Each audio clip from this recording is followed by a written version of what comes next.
Om Bhadram Karnebhih Srinuyama Devaha Bhadram Pashyemakshabhirya Jatraha Sthirairangai Stushtuvagansastanubhi Vyashema Devahitan Yadayuhu Swasti na Indro Vruddhasravaha Swasti na Pusha Vishwavedaha Swastirnastakshyo Arishtanemihi Swasti no Vrihaspatir Dadhatu Om Shanti Shanti Shanti Hari Om. May we hear with our ears what is auspicious. May we see with our eyes what is auspicious. While praying with steady limbs, may we attain the lifespan allotted to us. May Indra bestow well-being on us. May Pushan, the god of the earth, who is all-knowing, bestow well-being on us. May Garuda, the destroyer of evil, bestow well-being on us. May Brihaspati also bestow well-being on us. Om Shanti, Shanti, Shanti. So in the last class, we started the first chapter of the second part of Mundaka Upanisad. We were studying the first and the second mantra of the first chapter of the second part of Mundaka Upanishad, where we find the discussion starts with that absolute reality which Shaunaka asked Angirasa. So about that, the first mantra speaks of the Saguna aspect. That in Vedanta, in the Upanishads, the idea is the absolute non-dual reality. Because of ignorance, because of Maya, appears as the cosmic mind, the Hiranyagarbha, the cosmic mind, which has attributes. The Nirguna, the one which is beyond attributes, appears as the cosmic mind. And from that, the entire universe has emanated. So as per the cosmic mind is concerned, from there, as if there is parts, from it, all the universe has came out. But from the Nirguna aspect, it is beyond any as such question of having parts, because the thing which has no attributes cannot be in any way divided. It is a non-dual conscious entity. So the first mantra, let us have a very short, quick recapitulation. With the help of a simile, they try to explain the Saguna Brahma from which the entire creation has came out, just the way from the blazing fire, the sparks are shooting forth. The spark shoots forth. So, Yatha Sudiptat Pavakat Visphulungaha Tat Etab Satyam, that is the truth. What? Yatha Sudiptat Pavakat Visphulungaha Sahasrashaha Prabhavante Sarupaha Tatha Aksharat Vividha Somya Bhava Prajayante Tatracha Eva Apiyanti. Yatha Sudiptat Pavakat Visphulungaha. Sudiptat Pavakat, the blazing fire. Sudipta means blazing. Pavaka is a fire. Visphulunga, the sparks. Just the way the sparks, which are essentially similar to that blazing fire. That's the whole, this is the part. But essentially they are the same. Essentially they are akin. So they fly forth by thousands, sahasrasha, prabhavante sarupa. That sarupa means they are essentially the same. As per the essence is concerned, they are the same. And they fly off, they shoot off in thousands, which speaks of the innumerable jivas which come out of the cosmic mind. Tatha aksharat vividha somya bhava prajayante tatra cha eva apiyanti. So from that Hiranyagarbha, the entire creation comes out, emanates, and again it returns back to him. It merges into him. That's what the meaning of the word apiyanti. Prajayante means shoots forth, emerges, tatra from there, and cha eva apiyanti. Again it returns back to there. This is the truth. So this is the truth which the Shaunaka asked the Rishi Angirasa.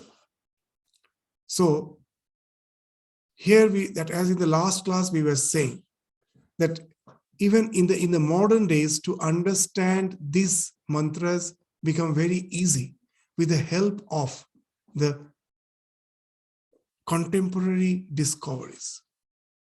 So if we say that the cosmic mind is just like the blazing fire and the sparks are the jivas, we sometimes feel the idea is not very clear even with that example. Now we know that the mind is non-local. Now let us try to have this example that last class we also were resorting to. That just at present, when you are sitting and listening to the class, in your home, in the atmosphere, in the room itself, there are so many different electromagnetic radiations of various vibrations. Through the Zoom link only to a particular electromagnetic vibration you are relating to. But the collective is the conglomeration of all the electromagnetic vibration. As you are not tuned to the others, you are just listening this class, but the others are there. So the collective mind is actually the storehouse of all the informations. We, as per our temperament, as per our likings and dislikings, our biases, as per our sanskaras, the latent impressions, we tend to download only particular aspect of that collective information, and that constitutes my personality. So now you will understand when the question of the cosmic mind comes, the question of whole and part do come into being. But the one who is beyond the cosmic mind, as in the last class we were giving that example, that to transmit something, I have to connect my appliances, my laptop with I have to plug into the source, the electric current. That electric current itself is being converted into the electromagnetic waves which are being radiated. And for receiving, you also need your laptop connected to the source of the current. And it is the same source of the current which is decoding and what the message has been encoded as the electromagnetic transmission is being decoded by your appliance which you're using. So what's the common thing? The electric current, the bias voltage which I am connected is the same bias voltage with which you are also connected. So that is the nirguna aspect, that itself is getting transformed into the electromagnetic radiations. So as the bias voltage, it is like nirguna. It has no attributes. It is the same bias voltage which I am using, the same bias voltage you are using. There is no difference in it. It is just the one and the same, but it takes multifarious forms in the form of so many bandwidths of electromagnetic radiations. And that constitutes the cosmic mind. So the cosmic mind do have parts. So when we speak of parts, it is the Saguna Brahman, the cosmic mind, the Saguna Brahman. When Brahman, through ignorance appears as the cosmic mind, then the question of whole and part comes.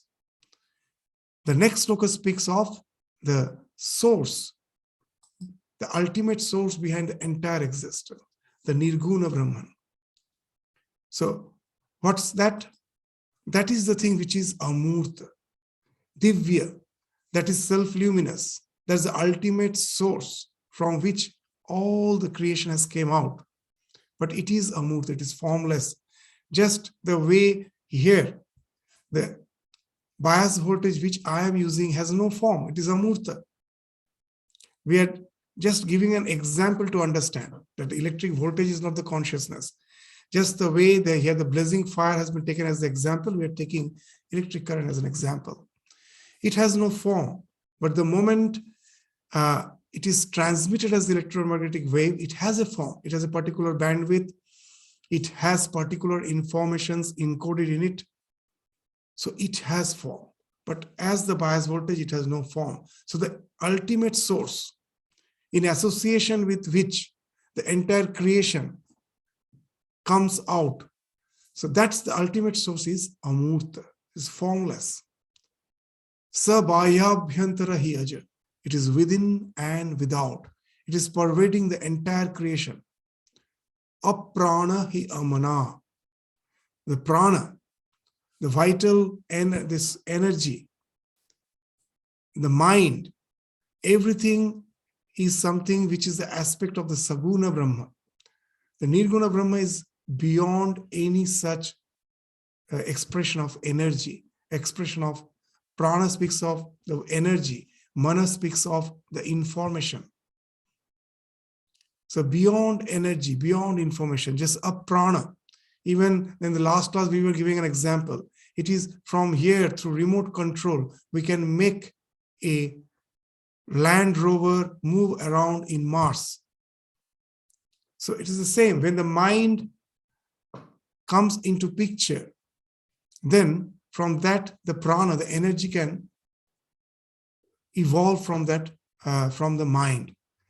But as the conscious principle, it is beyond prana, beyond. It is only through ignorance that people assert the Atman with the different bodies and believe it to possess prana, mind and senses. But the prana, mind and senses do not inherit Atman. So it is beyond that. It is Shubhra, pure. In no way it is tarnished. It is just in its original form without being any way adulterated. Aksharat, paratah para. Aksharat, there is no deformation in it. It was never born, it is never going to die. There is no transformation in it, even while it is existing. There is no sharavikara. Paratah para. This paratah para is important. That ultimate reality, which is formless, is something which is higher than the supreme imperishable.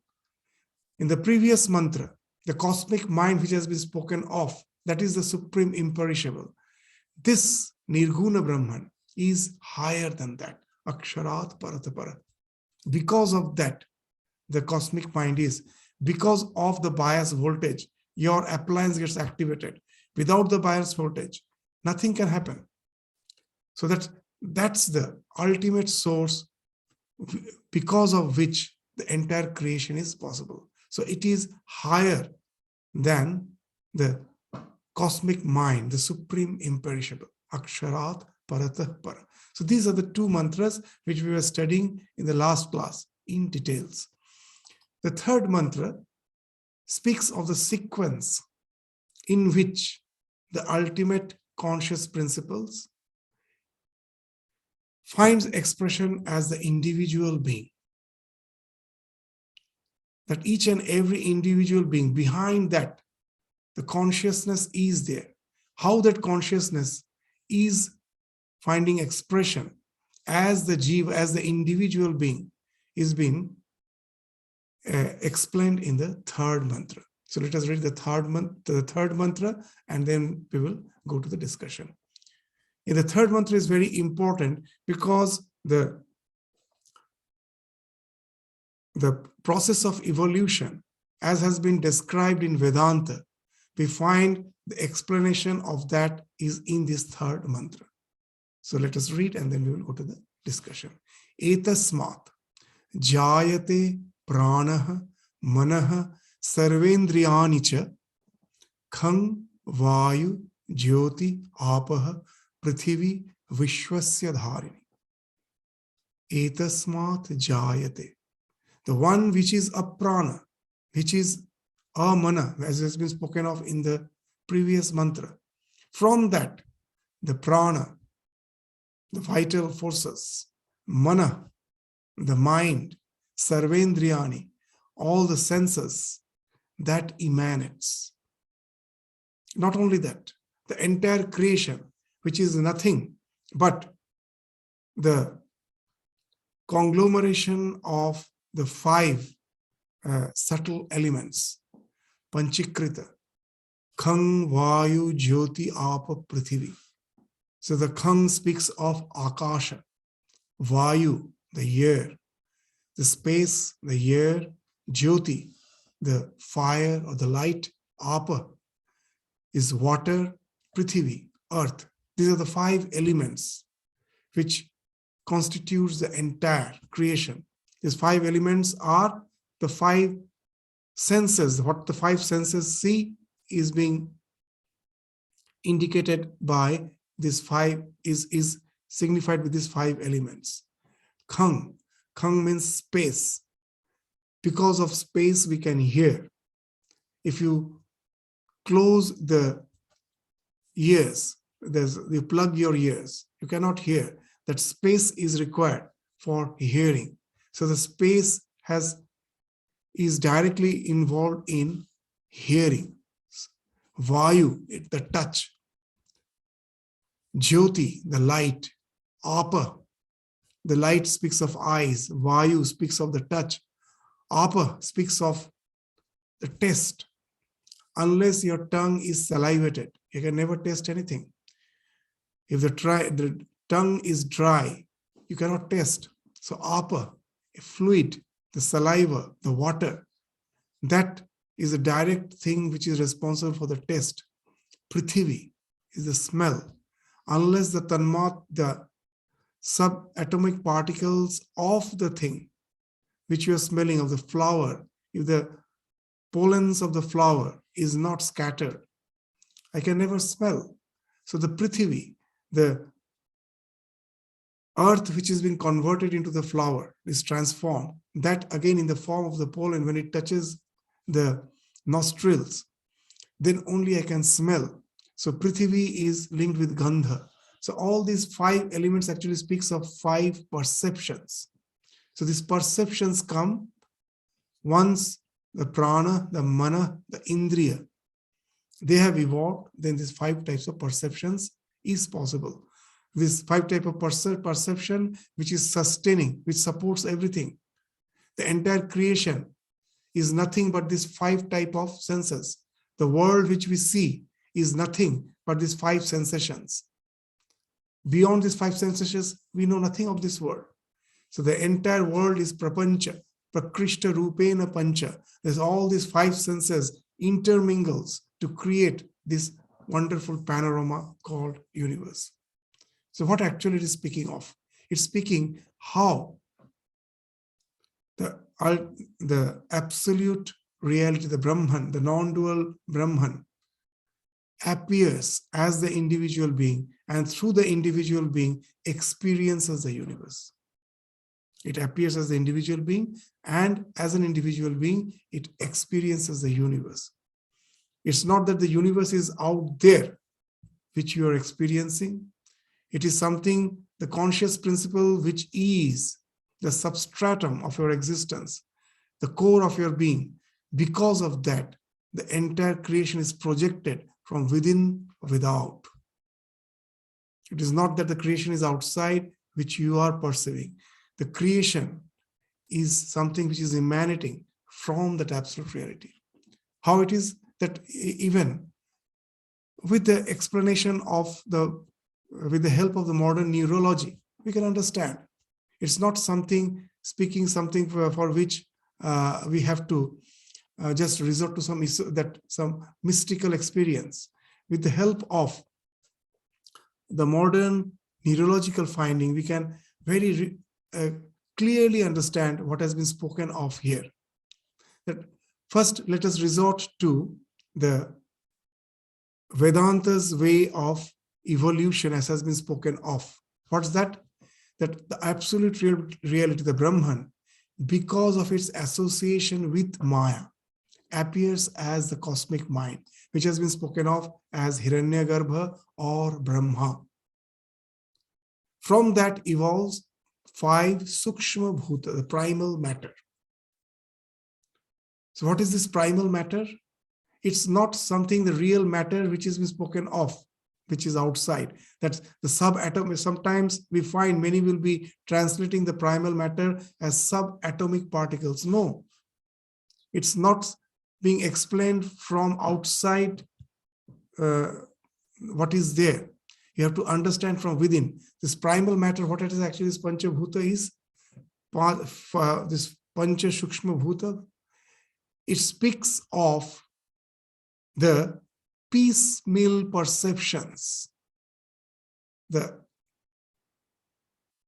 concept of the piecemeal perceptions, which is already there in my mind. My mind is never vacant. If my mind was vacant, I would have never known anything.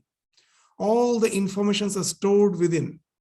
The external world is just an occasion, is a suggestion, which enkindles, which that's what all the things which are hidden in the mind in the potential form, it manifests. The world, the external world acts as a suggestion and it manifests.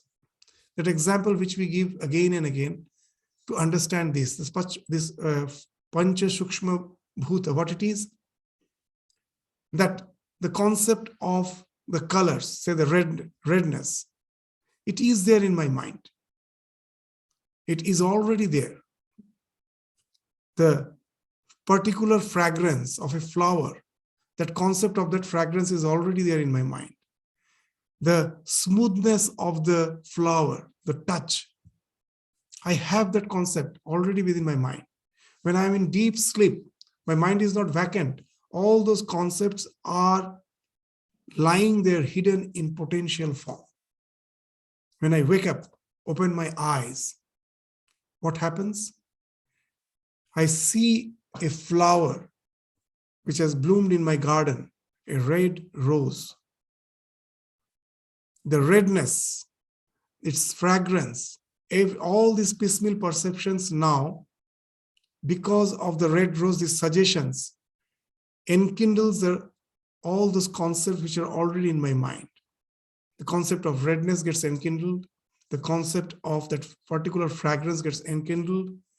And they all synthesize together, conglomerate together to give you the perception of that wonderful, fragrant red rose.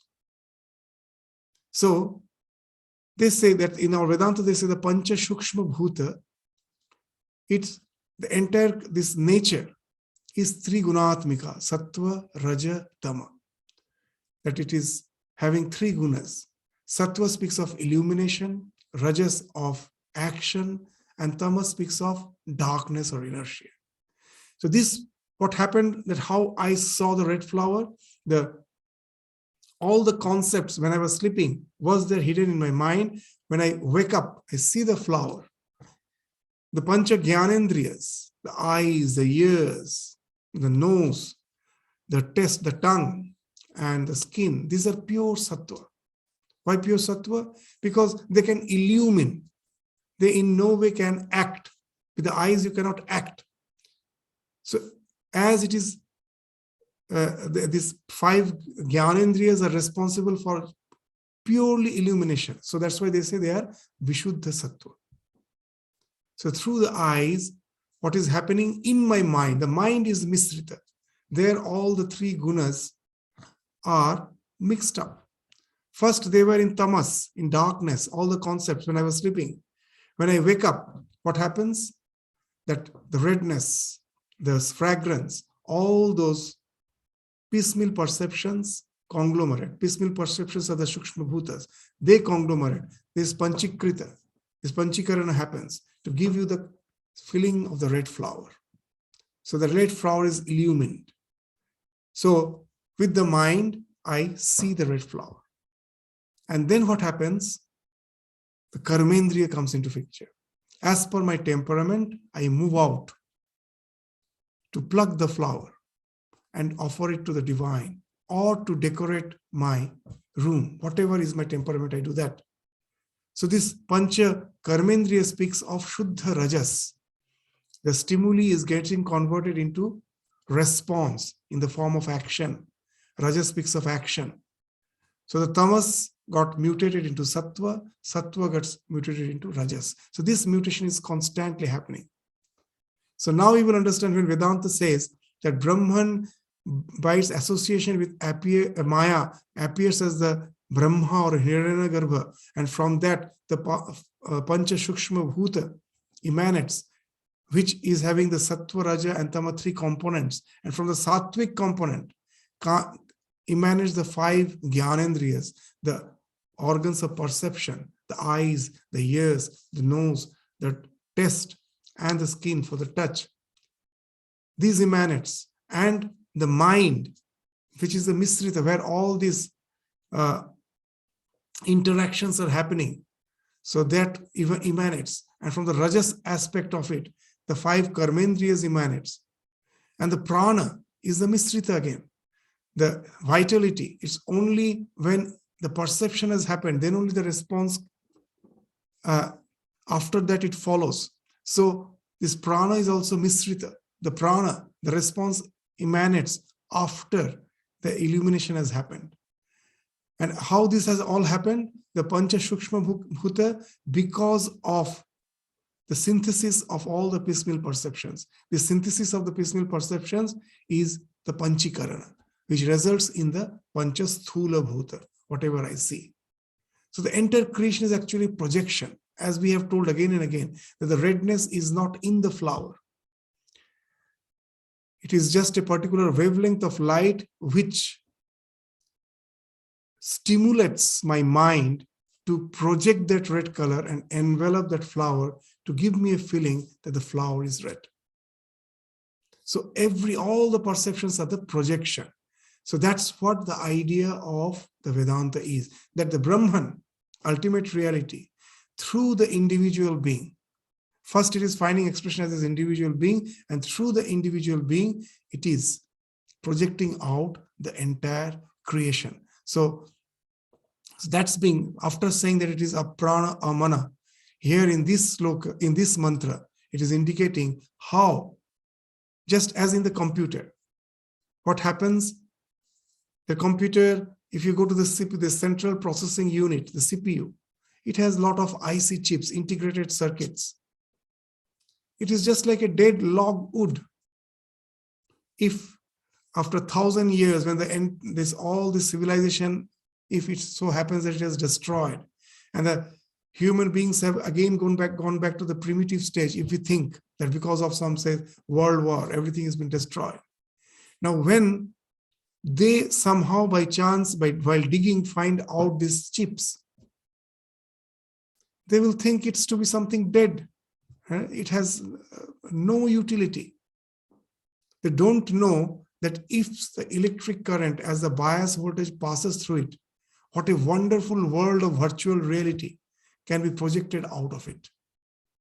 So similarly, that our entire individual being is like with the mind and with the sense organs and with the organs of action and organs of perception. This entire unit is just like that computer, which has to be activated by the bias voltage. Then only the world of virtual reality emanates out of it. The current itself is a prana amana. But when the moment it comes in association with the CPU, the wonderful thing happens. So that's being the spoken of here in the third mantra. It is that ultimate reality which by coming in association with the Maya, it projects as this universe. It is the same non-dual reality which is finding expression as the individual being and through the individual being as the entire universe. Etasmat jayate prana mana sarvendriyani cha. From that, khang vayu jyoti apa prithivi vishwasya dharani. The entire creation is which is supported by our perceptions. Beyond the perceptions, the creation is not there. So all this is being supported by whom? By that ultimate reality, from whom the entire projection has happened. So unless the conscious principle is there, everything is just like dead. It is something dead matter. Everything gets enlivened only when that the conscious principle is behind them. They all get associated with the conscious principle. So all these mantras is not just meant for some academic purpose, just for some conceptual knowledge. There is some utility when we study these mantras. What's the utility? That whatever experiences which we are going through in this life, they are constantly flowing, changing. We get identified and we suffer. We say it is good experience, it is bad experience, it is painful experience, it is joyful experience. And we get identified with them and we suffer. If we are always aware of the fact that I am not this projection just the way to enjoy, I resort to I use some projector to project some movie on the screen, sit and enjoy. The movie may be a tragedy, that may be a tragedy, it may be some joyous movie, whatever it may be, I enjoy. Because I know it's a projection, just for my entertainment, I am watching it. So the entire Vedanta actually is indicating that. But when it is speaking of all these details, sometimes we will find the details are not totally correct. There may be some mistake as per our modern findings are concerned. But that's not the main, that's the point which we have to consider. What we have to consider is that the basic principle which it is speaking of. The details, there may be some mistake in the details, but the basic principle what it is speaking of, that we are something eternal, not as the limited individuality with which I am identified, or with the experiences which this limited individuality is going through. I'm not eternal as that. They're flowing, they're changing. But the one in whose association the entire panorama comes into existence, just as the way the virtual reality comes into existence because of that bias voltage. I am that. That never changes. That is always there through eternity. Nothing can affect it. Everything is a mere projection. So the more I can be identified with that akshara, the thing which is not changing, which is always there, which is the real me, the entire world with all its joys and suffering, with all the dualities, loses the power to affect me. That it's not that most of us resort to religion with a total mistaken attitude. What's that?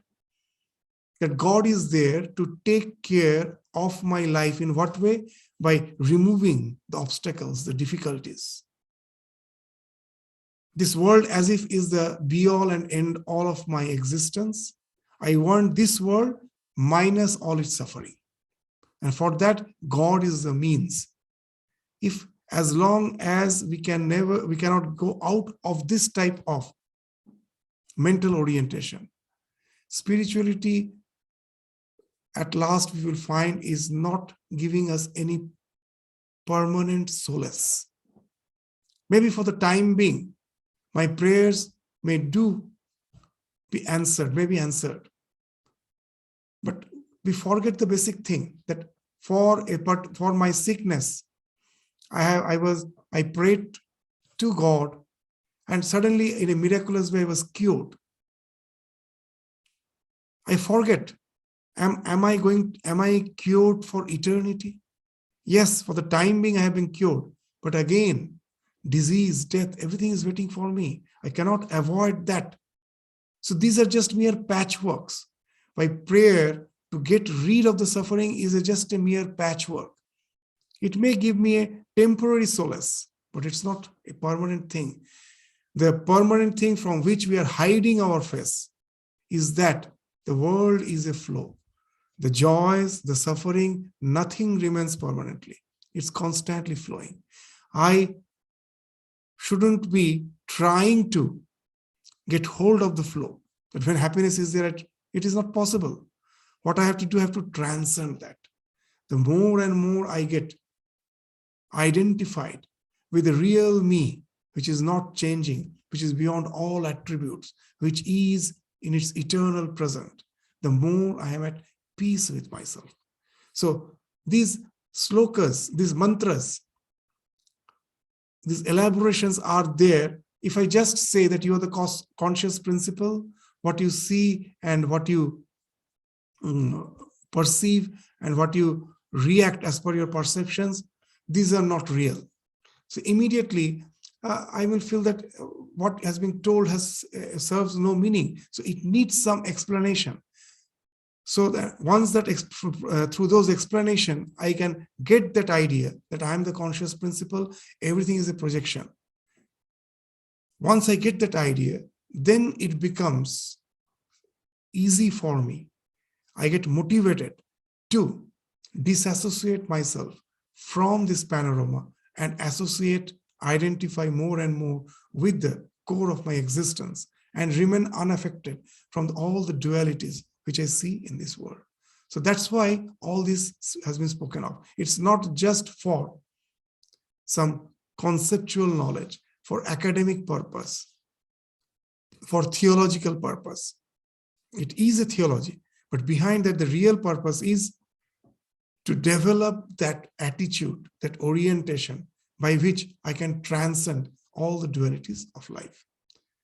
So now let us proceed to the next mantra, the fourth mantra.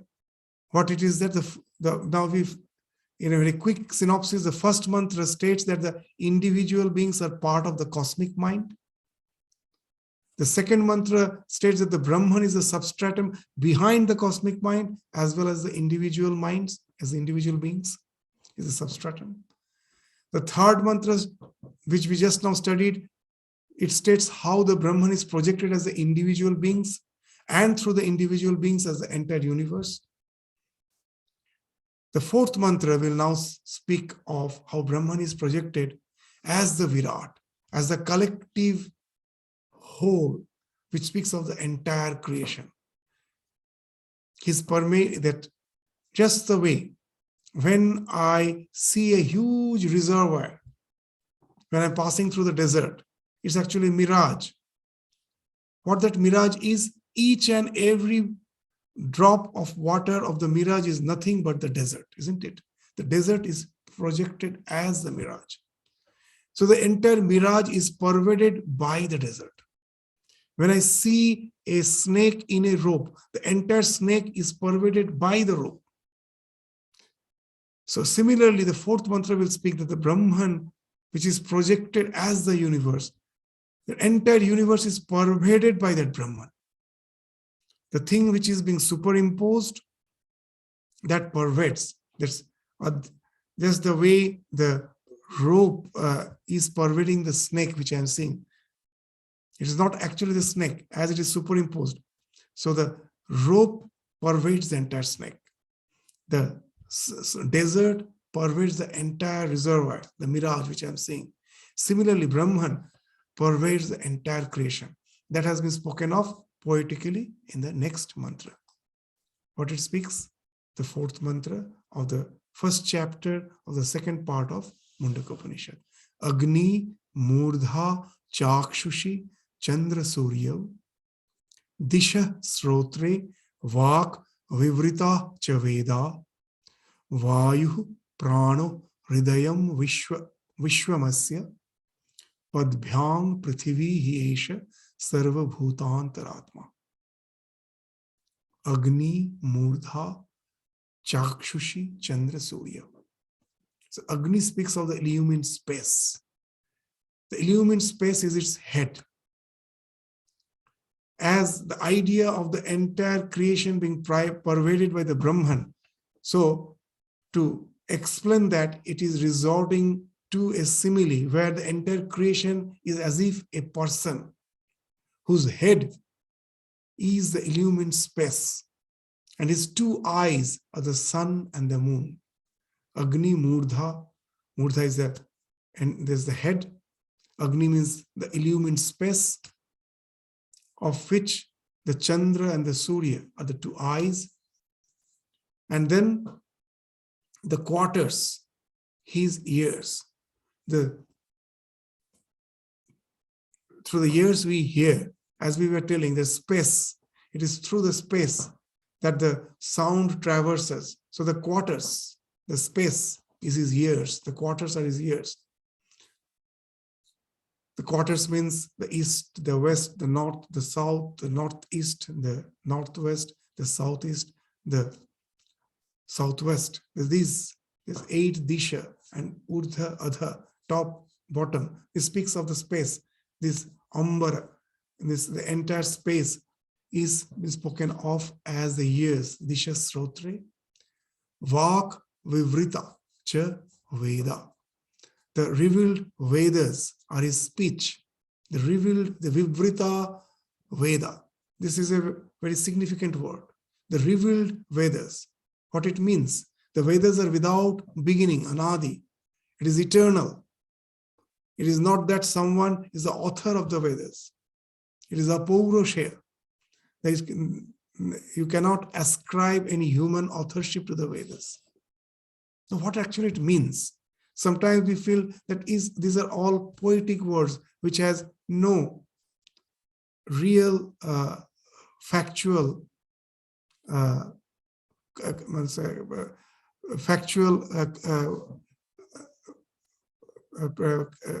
factual or correct information. That when I say that the Vedas are Apaurusha, how can it be? But we have to understand it in its correct sense. Actually, any knowledge is Apurusha. The gravitation. Before Newton discovered gravitation, was the gravitation not there? It is Apurusha. It was there. Newton discovered it. The word discover means what? Discover, to remove the covering.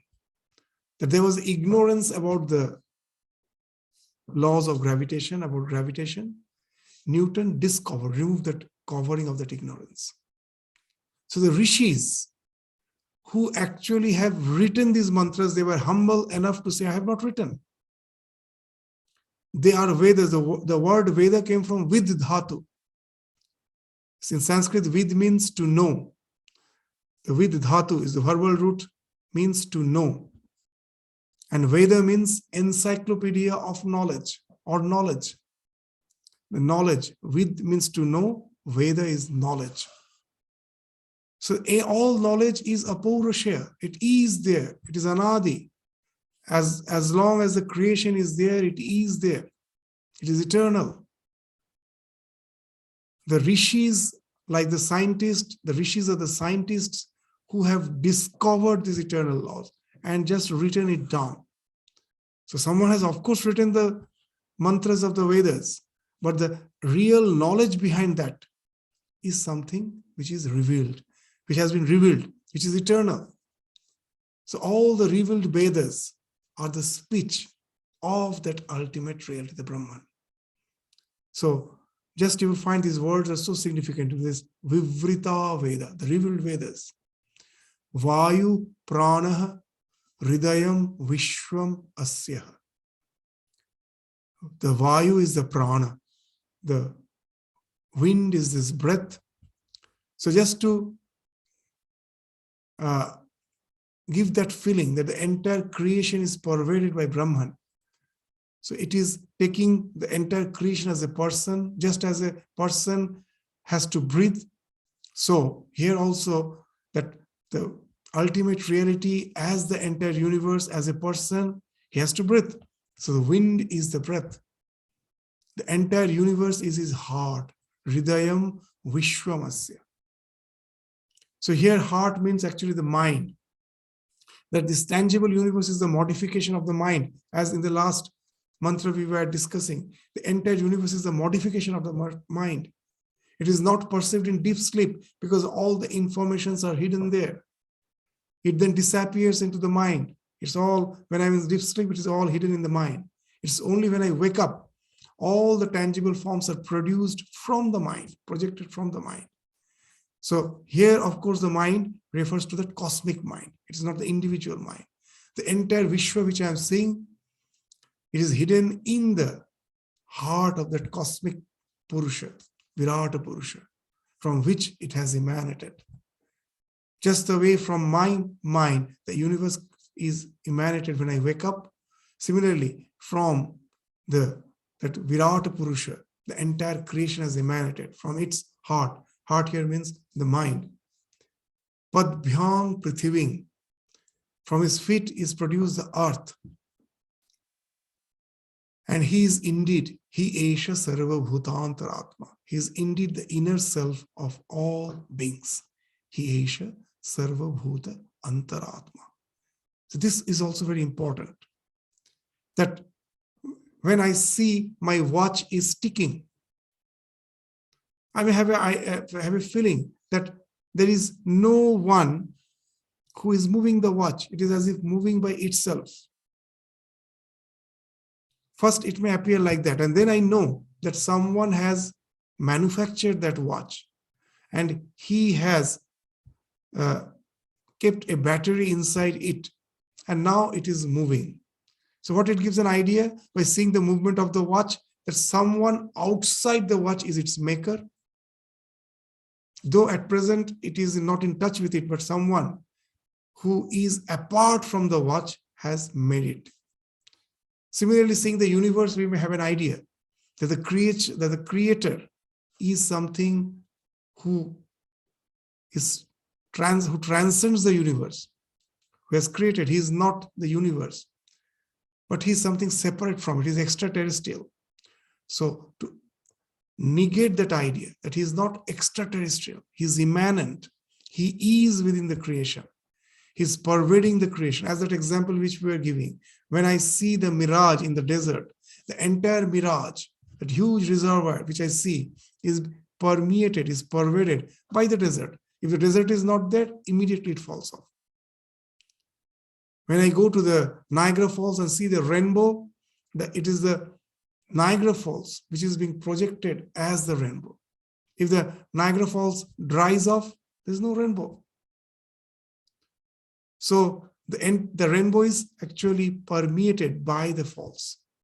So similarly, the ultimate reality, the Brahman, is permeating. From him that thing is projected. So he pervades the entire creation. He is not something apart from it.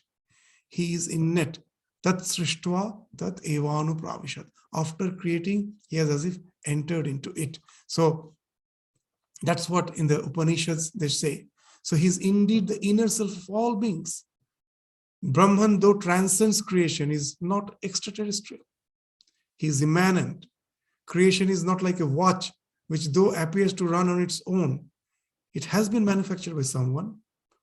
It is not running by own, but this creation is not like that. Brahman is the inner driver. He is within all of us, sitting within as if driving us. He is the inner driver of all, entire creation, of all beings. So that's the idea when it is behind this phrase, He Esha Sarva Bhutantaratma. So now the question comes, how living beings evolve from Brahman? So that will be described in the next mantra. That individual, that now what we will do, these mantras will do in a poetical way, in a succession of mantras, it will go on discussing that how we came out from Brahman, and after coming out from Brahman, the universe which we see, that also is Brahman. All our aspirations, all the aspirations which we have, that also, behind that aspiration, the force behind it is the Brahman. Because of our aspirations, the various states of existence which we attain, that even in this life, by hard endeavor, if I become a rich man, all the riches which I have attained, or the state of existence which I have attained, that also is Brahman. So everything, what I see is nothing but Brahman and Brahman alone. The entire creation being projected from that is Brahman and Brahman alone. So first, how the individual beings come into existence, that is being described in the fifth mantra. Let us read, and then we will go to the explanation, the discussion. Tasmat agnihi samidho yasya surya somat parjanya oshadhaya prathivyam puman retah sinchati yoshitayam bauhi prajaha purushat samprasuta. So from him comes the fire, whose fuel is the sun. Tasmat agnis samidho yasya surya. The fire is because of the sun, we can think of fire. Somat parjanya oshadhaya prathivyam. So in the Vedas, the Karma Kanda, all the fire sacrifices, the idea was that through the sacrifice, all the oblations which we offer, that results in rain. Literally, if we take that way, yes, of course, there is a science behind it. But the real meaning of the word yajna, as has been spoken of in the Bhagavad Gita, is interdependence. The entire creation is not something where anything can stand by itself as a discrete unit. Everything is interdependent. Just if you look at a plant, if you have the eyes, real eyes to see, you can see the entire universe in that plant. If I just seeing a sapling, I can see the sun, I can see the stars, I can see the entire universe. How? For the sapling to grow, the earth is required, the soil is required. So now this soil, again, how this soil is there, unless some living matter decomposes, there cannot be soil. It's a decomposition of some plant which has been converted into soil. So in the soil, if I can have that proper vision, when seeing the soil, just when Krishna took a lump of clay, Mother Yashoda, while trying to pick it out, just bring it out, saw the entire universe in that lump of soil. How is it possible? That if we have the eyes of Yashoda, we can also see the entire creation in that lump of soil. That where the soil is, the plants must be there. Because the plants decomposed and then only the soil came into existence. Where the plant is, the sun must be there. Without sun, there cannot be plant. Where the plant is, it has to take water and minerals from the soil to grow. That's its food. Now, all the minerals which it is extracting, which it is taking from the soil, not a single mineral has been created in this earth. It is all the product of the star dust. In some star, these all the minerals in the furnace of the star, all these minerals were produced. All these metals were produced. This, in the earth, in the soil, they are the thing which which is permeating the soil. So it is when it is taking that all those minerals, it actually speaks of what if I have the eyes to see, I can see the sun, I can see the stars, I can see the entire cosmos in that plant.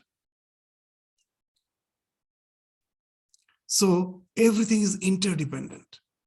So yajna here, if I take in that sense, the soma doesn't mean ordinary oblation in the fire. Soma is literally means oblation. So here actually what it means, that it means that, if the plants were not there, there wouldn't be rain. 3/4 of the rain is because of the plants, the water which is because of the transpiration. It sucks the underground water, and because of the sun, the transpiration is there, which takes the water vapor up in the sky to form the clouds. So this, if you take this interdependence, now the idea will become very clear that Surya as the fuel and Somat, the water which has been sucked by the plant and is evaporated because of the process of this transpiration, results in the Parjanya, the cloud. The cloud comes back as rain, which results in Oshadhaya, the herbs, by eating which all the creation is being sustained, and the creation means all the living beings, other living beings. Other living beings constitutes of male and female, and for the progeny to have progeny, both the male and female, both are required. So that's being indicated in this. There are the 5 fires which has been spoken of in the Chandogya Upanishad, which results in creation, is being spoken of here in this mantra. The fire, the sun is the first fire, and then these oblations, the soma is the second fire, herbs, all the vegetation is the third fire, and the male and female components of all the living beings which are moving on this earth, the fauna, the flora speaks of the Oshadhaya, and the male and female aspects of the fauna speaks of the Puman and Yoshita. So these 5 fires at last results in the individual being. And behind all the 5 fires, it is the same Brahman alone, which is finding expression as these 5 fires. So the living beings evolve from Brahman in this sequence, which has been described as the 5 fires. From the sun, the plants can grow only because of the sun. From the plants, the clouds. From the clouds, again, results in the vegetation. The vegetation results in sustenance of the entire creation. And once the sustenance is possible, then only procreation is possible. And that's how the creation has came into being. So behind this entire creation, again, is the Brahman and Brahman alone, who is the ultimate cause, which is finding expression as this entire creation. So all these mantras, as we told, is a bit allegorical, a bit poetical. But the basic thing is that whatever I see, the entire phenomena is nothing but Brahman and Brahman alone. So in those days, whatever was available for them as an example, they're taking to explain that this projection, which ultimately is nothing but Brahman and Brahman alone. So the 6th mantra also will speak of that once the individual being is there, now he has a lot of aspirations. With those aspirations, he will be reaching various states of existence, various lokas, either in this world or in the next world. And these all various lokas, these aspirations, and for the aspirations, all the knowledge which he is resorting to, they all are nothing but the projection of Brahman. So this chapter actually indicates that whatever you see, whatever you do, is nothing but Brahman and Brahman alone. As we read in the Bhagavad Gita, we have read that sloka, Brahmarpanam Brahmahavi, Brahmagno Brahmanahutam, Brahmaivatena Gantavyam, Brahma Karma Samadhina. All these mantras actually indicates that if you can see the Brahman behind all the panorama, behind all the existence, then you attain Brahman. Then means throughout your life you perceive Brahman, perceiving Brahman, whatever you do as an offering to the Brahman. If you can always be conscious of that ultimate reality, which is the substratum behind the entire existence, then at last you become one with Brahman. So Brahman alone is attained by him who sees Brahman in action. Brahmaiva tena gantavyam Brahma Karma Samadhina. So this idea, to bring home this idea, all these examples, all these allegories, all these similes, the Upanishad is resorting to. So we will go through them to proper justice to the Upanishad.